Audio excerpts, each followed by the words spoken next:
Current affairs मतलब MJT education. Hello दोस्तों, good morning. स्वागत है एक बार फिर से आप सभी का एनजेटी एजुकेशन में। साथियों, आज है 8 नवंबर और आज की वीडियो में हम लोग बात करने वाले हैं 8 नवंबर 2024 के most important daily current affair के क्वेश्चंस के बारे में। पूरी वीडियो ध्यान से देखिएगा, पूरी वीडियो डिटेल से आपको समझाई गई है। अगर वीडियो पसंद आए तो इसे लाइक, शेयर और चैनल को सब्सक्राइब जरूर करना। चलिए, सबसे पहले रिवीजन करेंगे कल की करंट अफेयर का, जो हम लोगों ने पढ़ा था उसका वन लाइनर के रूप में फॉर्मेट में हम लोग रिवीजन करेंगे। फिर आज की तरफ बढ़ेंगे डिटेल की करंट अफेयर की तरफ। कल हम लोगों ने पढ़ा था अमेरिका के 47वें राष्ट्रपति पद का चुनाव जीत गए हैं डोनाल्ड ट्रंप। ये 45वें राष्ट्रपति ऑलरेडी रह चुके हैं। और सुप्रीम कोर्ट के 3 न्यायाधीशों की जजेस की बेंच ने यूपी मदरसा शिक्षा बोर्ड अधिनियम 2004 की संवैधानिक वैधता को बरकरार रखने का फैसला लिया है। ये 3 जजेस थे, जस्टिस डीवाई चंद्रचूड़, जस्टिस जेबी पारदीवाला, जस्टिस मनोज मिश्रा। भारत वियतनाम के बीच में अभी विनबैक्स का 5वां संस्करण अंबाला हरियाणा में शुरू हुआ है। और विश्व मुक्केबाजी महासंघ का सुपर फेदरवेट विश्व खिताब मनदीप जांगड़ा ने जीता है। जापान के वैज्ञानिकों ने दुनिया का पहला लकड़ी का उपग्रह परीक्षण किया। और विश्व का सबसे युवा फिडे शतरंज खिलाड़ी बन गया अनीस सरकार, कोलकाता के।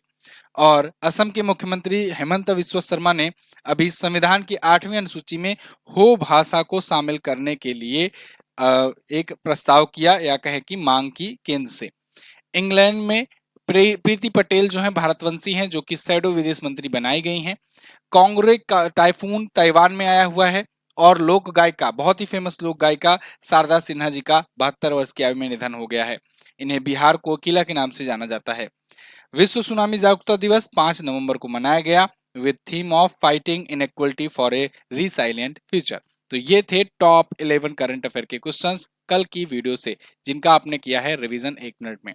अब इसकी क्विज पीडीएफ एमजेटी ऐप पर डाल दी गई है, तो आपने अगर नहीं सॉल्व किया है तो जाकर के उसे सॉल्व कीजिए। फ्री में क्विज सॉल्व कीजिए, फ्री में पीडीएफ डाउनलोड कीजिए डिटेल करंट अफेयर की। ठीक है, पहला क्वेश्चन देखते हैं आज का पहला क्वेश्चन है, राष्ट्रीय कैंसर जागरूकता दिवस कब मनाया जाता है? जैसा कि मैंने आपसे कल भी बताया था कि कल इस पर हम लोग डिटेल में चर्चा करेंगे। 7 नवंबर को राष्ट्रीय कैंसर जागरूकता दिवस मनाते हैं। राष्ट्रीय कैंसर जागरूकता दिवस देश भर में कैंसर के प्रति अवेयरनेस फैलाने के लिए मनाया जाता है। कैंसर आप जानते हो, एक टाइम पर जाकर ये लाइलाज बीमारी हो जाती है। शुरुआती दौर में इसका इलाज संभव है, लेकिन अभी तक कुछ ऐसा नहीं आया हुआ है, कुछ ऐसा इसका इलाज नहीं आया हुआ है कि पूरी तरीके से ठीक ही कर दे। कोई गारंटी नहीं होती है, खास करके इंडिया में तो अभी भी उस लेवल का नहीं है। हाँ, कुछ टाटा के इंस्टीट्यूट हैं मुंबई वगैरह में, जहां पर इलाज होते हैं और काफी हद तक मदद मिलती है, फर्स्ट स्टेज सेकंड स्टेज तक। लेकिन जब और आगे हो जाता है तो दिक्कत हो जाती है। कैंसर है क्या? कैंसर किसे कहते हैं? कैंसर एक्चुअली में कोशिकाओं का जो अनकंट्रोलेबल तरीके से अपने कॉपीज बनाना होता है ना, उसी को कहते हैं कैंसर। क्या होता है कि जो टिश्यू होता है, टिश्यू मतलब कि ऊतक, ऊतक जो होते हैं वो एक सिमिलर टाइप के कोशिकाओं का ग्रुप होता है। तो वो सिमिलर टाइप का, जैसे कि आपको चोट लगी ना, तो वो टिश्यू जो होते हैं वही दोबारा से बिल्डअप करते हैं, कोशिकाएं बिल्डअप होती हैं और उसके बाद फिर वो घाव भर जाते हैं। लेकिन घाव भरने के बाद वो रुक जाते हैं, उतने पर हो गए, मतलब कॉपी बनाए एक टाइम पर आकर के रुक गए। लेकिन क्या हो, जब वो कॉपी बना रहे हैं और लगातार बनाते ही जा रहे हैं और वो रुके ही नहीं रहे हैं, उनमें कोई कंट्रोल नहीं हो पा रहा है, वो अनकंट्रोलेबल तरीके से कोशिकाओं का विकास होना शुरू हो जाता है। तो ऐसे ही जो होना शुरू हो जाता है ऐसे किसी अंग में, वही अंग आगे चल करके हो जाता है कैंसर का शिकार। ठीक है, ऐसे में लंग कैंसर, बहुत टाइप के कैंसर होते हैं। अब माउथ में भी आप कैंसर देखते हो। तो इसी में ये क्या होता है ना कि कोशिकाओं का अनियंत्रित रूप से विकास होने लगता है। ये क्वेश्चन पूछा गया है वैसे कई बार कि कैंसर क्या है, तो ऑप्शन में मिलेगा कोशिकाओं का अनियंत्रित तरीके से विकास होना। अब शुरुआती दौर में वो ट्यूमर के रूप में नजर आता है कि वो ट्यूमर हो गया, जब जैसे कहीं पर फूल करके कोई अंग आ गया, तो शुरुआती दौर में दिखेगा कि ट्यूमर है, वो कहते हैं ट्यूमर है। लेकिन वही लंबे समय तक जब होने लगता है विकास, तो फिर बार बार ऑपरेशन कराना पड़ता है, बहुत सारी चीजें होती हैं। फिलहाल थीम इस बार की hope, love and strength, our weapon against cancer, ये इस बार की थीम है। मैडम क्यूरी का जन्मदिन होता है, इसलिए 7 नवंबर का दिन चुना गया है। विश्व कैंसर दिवस, ये याद रखना बहुत ही महत्वपूर्ण दिवस है, ये 4 फरवरी को मनाते हैं। और विश्व बाल कैंसर दिवस ये 15 फरवरी को मनाते हैं। 15 फरवरी बाल कैंसर दिवस, ठीक है, बच्चों के लिए, ये भी याद रखना। अगला, भारत सरकार ने भारत में उच्च शिक्षा प्राप्त करने के लिए मेधावी छात्रों को ऋण प्रदान करने के लिए कौन सी योजना शुरू की? बहुत मोस्ट इंपॉर्टेंट क्वेश्चन है। कल मैंने इस पर एक वीडियो भी आपको दी थी। पीएम विद्या लक्ष्मी योजना लॉन्च की गई है। पीएम विद्या लक्ष्मी योजना है क्या? इसके बारे में पूरी डिटेल, आप एलिजिबल हैं कि नहीं, कैसे अप्लाई करना है, कैसे आपको फॉर्म इसका फिल करना है, ये सब मैंने आपको कल की वीडियो में बताया हुआ है। आप चैनल पर जाकर के देख सकते हो। फिलहाल इस विद्या लक्ष्मी, पीएम विद्या लक्ष्मी योजना के तहत जो स्टूडेंट हायर स्टडीज करने के लिए हायर इंस्टीट्यूट में जाना चाहते हैं, एडमिशन लेना चाहते हैं, तो उनको 10 लाख रुपए तक का बिना किसी गारंटर के लोन मिलेगा। मतलब उनको गारंटर की जरूरत नहीं होगी, बैंकें उनको लोन देंगे और एक साथ वो कई बैंकों में ऐसे अप्लाई कर सकते हैं, कई बैंकों से लोन ले सकते हैं। और इसके लिए खास बात यह है कि जो बाकी इंटरेस्ट रेट होते हैं सबके लिए, बाकी एजुकेशन लोन में या बाकी टाइप के लोन में, उनसे 3% कम का इसमें इंटरेस्ट लगेगा। इंटरेस्ट लगेगा लेकिन 3% कम लगेगा, ठीक है। तो और साथ ही साथ में उसका जो सिक्योरिटी होगा, जो कह सकते ना गारंटर, गारंटर सरकार होगी 7.5 लाख तक, या कहें 75% तक गारंटर सरकार होगी। तो 10 लाख रुपए तक का ऋण ले सकेंगे, लोन ले सकेंगे, किसके लिए? हायर एजुकेशनल इंस्टीट्यूट में पढ़ने के लिए। अगर आप स्टूडेंट हो, अगर आप कहीं पर पढ़ रहे हो, या फिर अगर आप चाहते हो और कहीं पर पढ़ना, तो आपको पैसे के लिए पढ़ाई आपकी रुकेगी नहीं, ये इसका उद्देश्य है। लेकिन इसमें कुछ कंडीशंस हैं। कंडीशंस ये कि आप कहीं और से एजुकेशन लोन ना उठाए रहे हो। दूसरा कि आपके परिवार की वार्षिक आय 8 लाख रुपए से कम हो। तो ये दो कंडीशन अगर आप फुलफिल करते हैं तो आप अप्लाई कर सकते हैं। इसके लिए बाकायदे प्रधानमंत्री विद्या लक्ष्मी पोर्टल बना हुआ है, उस पोर्टल पर जाइए। फिलहाल आप कल की वीडियो देख लीजिए, उसमें आपको सब कुछ पता ही लग जाएगा। तो इसके लिए सरकार ने 2024-25 से 2030-31 तक के वित्तीय वर्ष के लिए 3600 करोड़ रुपए आवंटित किए हैं। 7 लाख स्टूडेंट को इसका फायदा मिलेगा प्रतिवर्ष। अगला देखते हैं। भारतीय नौसेना ने महासागर शिखर सम्मेलन के कौनसेवें संस्करण का आयोजन किया? महासागर शिखर सम्मेलन, इसका अभी तीसरा संस्करण आयोजित किया गया और ये भारतीय नौसेना के द्वारा, इंडियन नेवी के द्वारा आयोजित किया गया है। आप देख सकते हो, नेवी होस्ट थर्ड महासागर समिट ऑन मैरीटाइम सिक्योरिटी कूप। महासागर जो है इसका फुल फॉर्म भी होता है, महासागर ही लिखना, ओशियन समिट मत लिख देना इसे, ठीक है। महासागर में मैरीटाइम, यहां पर मैं दिखा दे रहा हूं, आपको भी क्लियर दिखेगा, maritime heads for active security and growth for all in region. तो ये है महासागर का फुल फॉर्म और महासागर का तीसरा सम्मेलन हुआ। इस बार हालांकि वर्चुअल माध्यम से हुआ, मतलब फिजिकल नहीं हुआ, वर्चुअली ही किया गया, लेकिन नौसेना और समुद्री एजेंसियों के प्रमुखों ने मिलकर के ये किया। 10 देशों की नौसेनाएं और समुद्री एजेंसियां शामिल थी। 29 नवंबर 2023 को इसका पहला संस्करण हुआ था। इस बार अभी जो हो रहा है ये तीसरा संस्करण है। वो और भारत के नौसेना प्रमुख कौन बन गए हैं? एडमिरल दिनेश कुमार त्रिपाठी, इनका नाम याद रखना, नए नौसेना प्रमुख हैं, ये इसकी अध्यक्षता कर रहे थे। अगला, हाल ही में किस राज्य में निंगोल चक्कोबा उत्सव मनाया गया? निंगोल चक्कोबा उत्सव, ये फेस्टिवल साथियों मणिपुर में मनाया गया है। मणिपुर में ये मेइतेई कम्युनिटी के द्वारा मनाया जाता है। मेइतेई कम्युनिटी आप देख रहे हो पिछले दिनों कई दिनों से, कई सालों से कह सकते हैं, बुरा नहीं होगा, कई सालों से ये संघर्ष कर रही है। वहाँ मेइतेई, कुकी और नागा, ये 3 कम्युनिटियां आपस में लड़ रही हैं। बहुत सारी हिंसाएं हुई, आपने देखा, इस पर मैंने कई वीडियोस भी आपको दिए हुए हैं। मणिपुर हिंसा के कारण क्या है, वहाँ की ज्योग्राफिक लोकेशन क्या है, ज्योग्राफिक प्रॉब्लम्स क्या है, किन वजहों से वहाँ पर ये संघर्ष चल रहे हैं, इस सब पर मैंने वीडियो बना रखी है, आप जाकर के देख सकते हो। फिलहाल वहां पर निंगोल चक्कोबा महोत्सव मनाया जा रहा है और ये मेइतेई कम्युनिटी के द्वारा मनाया जाता है। ध्यान रखना, क्योंकि वहां संघर्ष हो रहा है इन कम्युनिटीज के बीच में, इसलिए ये जरूर पूछा जाएगा कि कौन कौन सी कम्युनिटी रहती है। तो आप बताओगे मेइतेई, इसके अलावा नागा, इसके अलावा कुकी, ये सभी जनजातियां वहां पर रहती हैं, ठीक है ना। फिलहाल मेइतेई जो है ये हियांगई महीने के दूसरे दिन मनाती है इसे, मेइतेई कैलेंडर के अनुसार। भारत में जब भाई दूज होता है ना, उसी टाइप से मिलता जुलता कुछ यहाँ पर ये मेइतेई कम्युनिटी का निंगोल चकोबा होता है। मणिपुर के और कौन कौन से फेस्टिवल हैं?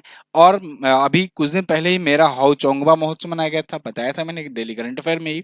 लाई हरोबा मनाया गया था, संतरा महोत्सव, संगाई महोत्सव, सिरुई लिली महोत्सव, कचाई लेमन महोत्सव, इमोनोई रिप्ता महोत्सव, ये सभी मनाए जाते हैं। संगाई याद रखना, संगाई हिरन होता है और ये मणिपुर का राजकीय पशु है संगाई, ठीक है ना, हिरन का ही एक टाइप होता है प्रजाति में। तो ये मणिपुर के हैं। आगे स्टेट वाला पेज आज नहीं लगा है शायद, चलिए कल या कभी और आएगा तो बता दूंगा। QS world university ranking Asia 2025 में भारत के 163 संस्थानों ने जगह बनाई है। इनमें से कौन सा संस्थान अपने देश में नंबर 1 पर है? तो अभी क्यूएस वर्ल्ड यूनिवर्सिटी की एशिया की रैंकिंग जारी हुई, मतलब क्यूएस वर्ल्ड यूनिवर्सिटी ने ही रैंकिंग जारी की, लेकिन एशिया के जितने इंस्टीट्यूट हैं, इतने यूनिवर्सिटीज हैं, उनकी रैंकिंग जारी की है। तो उसमें भारत के सबसे ज्यादा 163 यूनिवर्सिटीज या कहें इंस्टीट्यूट जगह बनाए हुए हैं, तो जो कि सबसे ज्यादा है अपने आप में। और इसमें भारत में टॉप पर कौन है? भारत में टॉप पर है आईआईटी दिल्ली।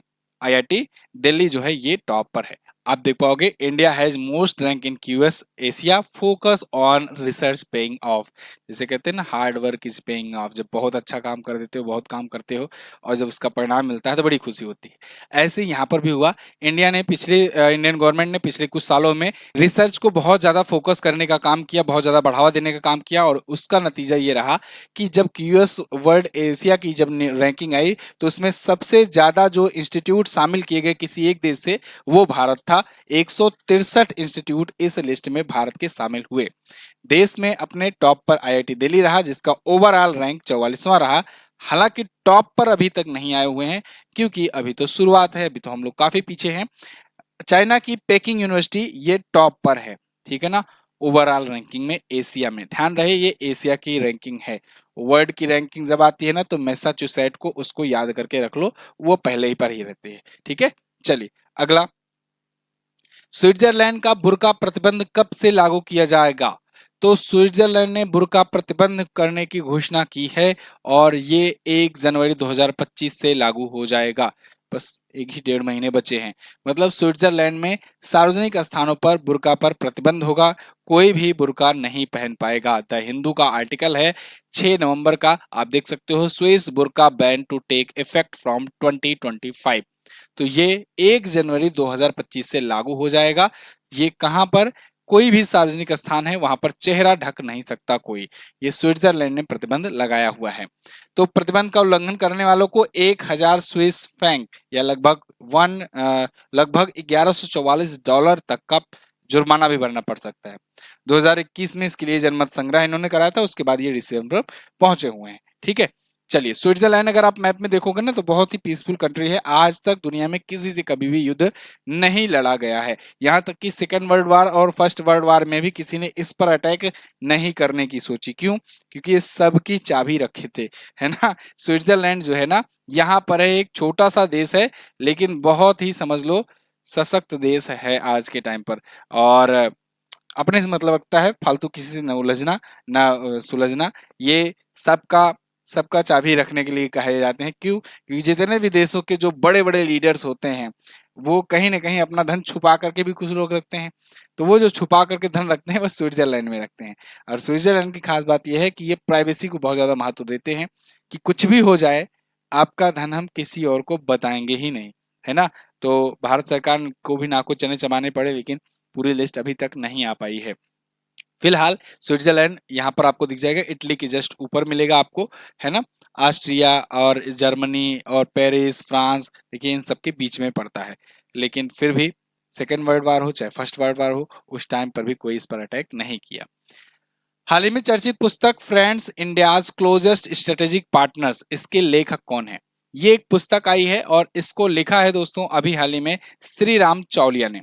श्री राम चौलिया जी की ये पुस्तक है friends India's closest strategic partner. यहाँ पर इन्होंने कुछ देशों की यहाँ पर आपको झंडे भी दिखाए हैं, आप पहचानने का प्रयास भी कीजिए। जैसे आपको यहाँ पर रूस दिख जाएगा, अमेरिका दिख जाएगा, इसके अलावा इजराइल दिख जाएगा, ऑस्ट्रेलिया दिख जाएगा, है ना, जापान दिख जाएगा। ऐसे इनकी और पुस्तकें आई थी, क्रंच टाइम, मोदीज डॉक्ट्रिन, ये और पुस्तकें हैं, इनको भी आप याद रखिएगा, ठीक है ना। हेनले पासपोर्ट इंडेक्स 2024 में भारत का पासपोर्ट किस स्थान पर है? हेनले वालों ने ना इसी साल 3 बार ये पासपोर्ट की रैंकिंग जारी कर दी। अभी ये जो जारी किए हैं ये नवंबर में जारी किए हैं, इससे पहले भी अभी बीच में जारी किए थे और उससे पहले ये फरवरी में जारी किए थे। तो इसलिए हेनले पासपोर्ट की ये इंडेक्स याद रखना, ये लेटेस्ट वाली है। इस इंडेक्स में भारत थोड़ा सा स्लाइटली खिसका है, 83वें स्थान पर आ गया है। इससे पहले 82वें पर था, अब 83वें पर आ गया है। हेनले पासपोर्ट इंडेक्स जो है ये पासपोर्ट की रैंकिंग दर्शाता है ये दिखा करके कि कितने देशों के पास उसके पासपोर्ट का वीजा फ्री एक्सेस है। मतलब आप कितने देशों में बिना वीजा के जा सकते हो। अभी आपने देखा थाईलैंड ने भारतीयों के लिए वीजा फ्री एक्सेस कर दिया अनलिमिटेड टाइम के लिए, क्वेश्चन बताया था मैंने। ऐसे ऐसे आज के टाइम पर 58 ऐसे देश हैं जिन्होंने भारत वालों के लिए, भारतीय पासपोर्ट धारकों के लिए वीजा फ्री एक्सेस कर रखा है। यानी ऐसे अगर भारतीय उस देशों में जाते हैं तो उनको वीजा नहीं बनवाना पड़ेगा। वीजा और पासपोर्ट क्या है फिर से समझ लो। पासपोर्ट एक आपका अपने देश द्वारा जारी किया गया खुद का डॉक्यूमेंट होता है जिसके जरिए आप दूसरी जगह जा सकते हो, किसी दूसरे देश में। ध्यान रहे अपने देश के अंदर घूमना है तो कोई पासपोर्ट की जरूरत नहीं पड़ेगी। अगर आपको किसी दूसरे देश में जाना है तब पासपोर्ट की जरूरत पड़ती है। तो पासपोर्ट आपके अपने पास का, आपके अपने देश द्वारा जारी किया गया एक डॉक्यूमेंट होता है और आइडेंटिटी कह सकते हैं। और जब आप जिस देश में जा रहे होते हो तो उस देश से आपको परमिशन लेनी पड़ती है कि हम आपके देश में आ जाएं, तो फिर वो कहता है हाँ तुम आ जाओ, तुम्हारा रिकॉर्ड वगैरह सब चेक किया जाएगा, सब कुछ देखा जाएगा, तब तुम्हें परमिशन मिलेगी, हाँ तुम आ जाओ। तो वो जो परमिशन मिलने का जो कार्ड होता है या कहें कि जो परमिशन मिलने का जो डॉक्यूमेंट होता है उसे कहते हैं वीजा। तो ये बहुत सारे देश फ्री किए रखे रहते हैं जिससे उनके देश में टूरिज्म को बढ़ावा मिल जाए, जिससे लोग हैसल फ्री तरीके से वीजा बनवाना ना पड़े, इन सब की टेंशन की से मुक्त होकर के वहां पर जाएं और उनके टूरिज्म का यूज करें जिससे उनकी इकोनॉमिक ग्रोथ हो। बहुत सारे देश इसी पर डिपेंड हैं। तो इसलिए 58 देश जो हैं वो भारत के पासपोर्ट को लेकर के वीजा फ्री किए हुए हैं। अब आप कहोगे सब क्यों नहीं किए भाई? तो सब इसलिए नहीं किए कि सबको अपना अपना रिलेशन देखना होता है, सिक्योरिटी का भी थ्रेट रहता है। बहुत सारे देश होते हैं जिनको उन देश के नागरिकों पर उतना भरोसा नहीं होता, जैसे फॉर एग्जांपल पाकिस्तान हुआ, अफगानिस्तान हुआ। ये लोग हमेशा हेनले पासपोर्ट इंडेक्स में नीचे रखे जाते हैं क्योंकि यहाँ से जो जाते हैं तो उनका पूरा प्रॉपर वेरिफिकेशन होता है तभी उनको एंट्री मिलती है। वीजा फ्री एक्सेस कर दिए तो कल को जाकर के वहां बम वगैरह फोड़ने लगे, तो इसलिए सभी पर उतना ट्रस्ट नहीं होता है सभी को। जैसे सिंगापुर है, अब सिंगापुर के नागरिकों पर पूरा पूरा ट्रस्ट रहता है सबको, इसीलिए ये हमेशा रैंकिंग में टॉप पर रहता है। 195 देश हैं जिन्होंने वीजा फ्री एक्सेस कर रखा है। सिंगापुर के अगर नागरिक हो, सिंगापुर का पासपोर्ट है, किसी भी देश में जाकर के जाओ आराम से, कोई जरूरत नहीं पड़ेगी कोई भी डॉक्यूमेंट बनवाने की। Italy, Japan, Germany, Spain, France ये दूसरे स्थान पर हैं। कुछ देश हैं, दो चार देश जो नहीं किए हैं, बाकी सब इनका वीजा फ्री एक्सेस कर रखे हैं। Austria, Denmark, Finland, Ireland, Luxembourg, Netherlands, अमूमन आपको यूरोपियन कंट्रीज ज्यादा देखने को मिलेंगी। तो ये सब चीजें हैं। यहाँ 191 वीजा फ्री एक्सेस है। भारत वाला आपको याद रखना है, भारत 58 देशों की वीजा फ्री एक्सेस के साथ 83वें स्थान पर है। बात समझ में आई? चलिए, Afghanistan, Syria, Iraq, Yemen, Somalia, Pakistan ये सब नीचे स्थान पर रखे जाते हैं हर बार। अगला, ब्राजील ग्रैंड प्रिक्स 2024 का खिताब किसने जीता? तो ब्राजीलियन ग्रांड प्री, ये F1 रेस होती है, फार्मूला 1 की रेस होती है, इसको जीत लिया है किसने? मैक्स वर्स्टैपेन ने। मैक्स वर्स्टैपेन लीजेंड खिलाड़ी भाई। और जब लुइस हैमिल्टन का एक दौर चल रहा था अभी 2020, 21, 22 के टाइम पर, उसके बाद से फिर इनका दौर आया मैक्स वर्स्टैपेन का। और अब लगातार, ऐसा नहीं कि लुइस हैमिल्टन अभी पार्टिसिपेट नहीं करते, वो भी करते हैं, लेकिन पता नहीं क्या हो गया उनको, शायद टोना वगैरह लग गया है तो वो अब जीत नहीं पाते हैं। तो यहाँ पर झाड़ फूक की उनकी जरूरत है। यहाँ मैक्स वर्स्टैपेन लगातार जीतते जा रहे हैं। इस साल भी बहुत सारे रेस जीत चुके हैं। रेडबुल के ये हैं, नीदरलैंड के खिलाड़ी हैं, रेडबुल के ड्राइवर हैं। फिलहाल इन्होंने कौन कौन सी रेस जीती हैं मैंने आपके सामने लिस्ट यहाँ रखी हुई है, आप देख सकते हो। जैसे जैसे आप देखो, मैक्स वर्स्टैपेन यहाँ दिख जाएंगे नीदरलैंड के, ये सऊदी अरब ग्रां प्री जीते, बहरीन ग्रां प्री जीते, इसके अलावा जापान ग्रां प्री जीते, इसके अलावा चाइनीज जीते, इसके अलावा आपको एमिलिया रोमांगना जीते, इसके अलावा कनाडाई जीते, इसके अलावा स्पेनिश जीते, इसके अलावा और कौन सा जीते हुए हैं? हाँ, इतना रेस ये इस साल ही जीते हैं। इस साल भी हालांकि कम ही जीते हैं, पिछली साल तो मतलब लगभग पूरा पूरा इनका ही रहता था, दो चार को छोड़ करके। तो ये पूरा लिस्ट है आज अभी तक इस साल में, इस सीजन में हुई रेस का। तो याद नहीं करना है पूरा आपको। आपको कभी कभी नाम पूछा जा सकता है, तो नाम अगर पूछा जाएगा और साथ ही साथ ये पूछा जाएगा कि वो किस देश का है या किस देश का ड्राइवर है, मतलब किस कंपनी का ड्राइवर है। जैसे ये नीदरलैंड के रहने वाले हैं और रेडबुल की तरफ से ड्राइविंग करते हैं। जैसे लुइस हैमिल्टन की बात कर रहा था मैं, तो वो मर्सिडीज के ड्राइवर हैं और ब्रिटेन के रहने वाले हैं। ठीक है, ऐसा ही क्वेश्चन पूछा जा सकता है। अगला, हाल ही में ग्लोबल पुलिस ऑर्गेनाइजेशन इंटरपोल का अगला अध्यक्ष किसे नियुक्त किया गया? तो इंटरपोल के नए अध्यक्ष बन गए हैं वाल्डेसी उर्कीजा। वाल्डेसी उर्कीजा जो हैं ये हैं ब्राजील के, और ये बन गए हैं अब इंटरपोल के ऑफिशियल नेक्स्ट हेड। ठीक है ना, तो ब्राजीलियन पुलिस है ये, तो इनका नाम आप याद रखिएगा। यहाँ पर तो नाम इनका नहीं दिया गया। चलिए, तो उर्कीजा जो हैं नए होंगे, ब्राजील के रहने वाले हैं। 4 से 7 नवंबर 2024 के बीच अभी 92वां सत्र आयोजित किया गया था इंटरपोल महासभा का, उसी में इनको चुना गया। ये सत्र ग्लासगो यूके में आयोजित हुआ था। तो जुर्गन स्टॉक की जगह लेंगे। जुर्गन स्टॉक अभी तक इंटरपोल के थे, अब ये होंगे। इंटरपोल का फुल फॉर्म कभी कभी पूछा जाता है, तो इंटरपोल का फुल फॉर्म इंटरनेशनल पुलिस, क्या? International police. 1923 में इसकी स्थापना हुई थी। लियोन फ्रांस में इसका हेडक्वार्टर है। सदस्य इसके 194 देश हैं। कई बार जब अंतर्राष्ट्रीय मामलों की कोई जांच करनी होती है, तो कोई कोई मुद्दा होता है, जैसे कोई अपराधी है वो जाकर के विदेश में छुप गया, या वो बहुत ज्यादा खतरनाक अपराधी है, वो इधर उधर कई देशों में घूम रहा है, टहल रहा है, आइडेंटिटी बदल करके, चेहरा बदल करके के, तो फिर क्या होता है कि ना, कि ये मामला दे दिया जाता है इंटरपोल को, कि भाई इंटरपोल का जारी हो जाता है, नोटिस जारी हो जाता है, रेड कॉर्नर नोटिस, आप सुनते होगे अक्सर। तो वो लोग दुनिया भर में फैले हुए हैं और वो कहीं ना कहीं से ढूंढ निकालते हैं, है ना। चलिए, फिलहाल हाल ही में किस राज्य सरकार ने महिलाओं के लिए दीपम 2.0 योजना शुरू की? तो ये योजना शुरू की है आंध्र प्रदेश सरकार ने। आंध्र प्रदेश के सीएम चंद्रबाबू नायडू ने ये योजना शुरू की है। दीपम 2.0 स्कीम जो है ना, ये एलिजिबल फैमिली वाली महिलाओं को गैस सिलेंडर फ्री में देगा। कितनी गैस सिलेंडर फ्री में देगा? तो 3 प्रतिवर्ष देगा। ठीक है ना, 3 सिलेंडर प्रतिवर्ष फ्री में देंगे ये इस योजना के तहत महिलाओं को। कहाँ के? इस राज्य के, आंध्र प्रदेश के, क्योंकि आंध्र प्रदेश के मुख्यमंत्री हैं चंद्रबाबू नायडू, है ना, तो याद रखना। अच्छा, इनकी पार्टी का नाम आप कमेंट करके मुझे बता दो। इनकी पार्टी भी एनडीए का अलायंस है, और उसी समय, जिस समय लोकसभा चुनाव हो रहे थे, उस समय आंध्र प्रदेश का भी और उड़ीसा का भी चुनाव था विधानसभा का, तो उसी टाइम पर ये मुख्यमंत्री बने थे। तो इनकी पार्टी का नाम आप मुझे कमेंट करके बताओ। ठीक है, चलिए, तो ये फिलहाल ये है। और केंद्र सरकार की सिलेंडर को देने के लिए एक योजना है उज्ज्वला योजना, उसे भी ध्यान रखना। चलिए, तो ये थे आज के दिन के टॉप 11 करंट अफेयर के क्वेश्चंस। आई होप आपको वीडियो पसंद आई होगी। लास्ट डे मैंने आपसे क्वेश्चन पूछा था कि आईएसए के तीसरे महानिदेशक कौन है? तो इंटरनेशनल सोलर अलायंस के तीसरे महानिदेशक आशीष खन्ना बनाए गए हैं। प्रथम एशियाई बौद्ध शिखर सम्मेलन के मुख्य अतिथि द्रौपदी मुर्मू जी होंगी। आज आपको क्या बताना है? आज बताना है विनबैक्स जो है, ये पहला वाला संस्करण भारत वियतनाम के बीच कब आयोजित हुआ था? विनबैक्स भारत वियतनाम के बीच होने वाली एक्सरसाइज है, इसका पहला संस्करण कब हुआ था ये बताइए। साथ ही साथ अगला क्वेश्चन, संयुक्त राज्य अमेरिका के राष्ट्रपति या उपराष्ट्रपति का कार्यकाल कितने वर्षों का होता है, ये भी कमेंट करके बता दीजिएगा। थैंक यू सो मच यहाँ तक वीडियो देखने के लिए। आप हमारी ई बुक्स वगैरह भी ले सकते हैं, मंथली की भी आ गई है और साइंस वगैरह की भी ई बुक है। मिलेंगे अगली वीडियो में, तब तक के लिए नमस्कार, जय हिंद, वंदे मातरम।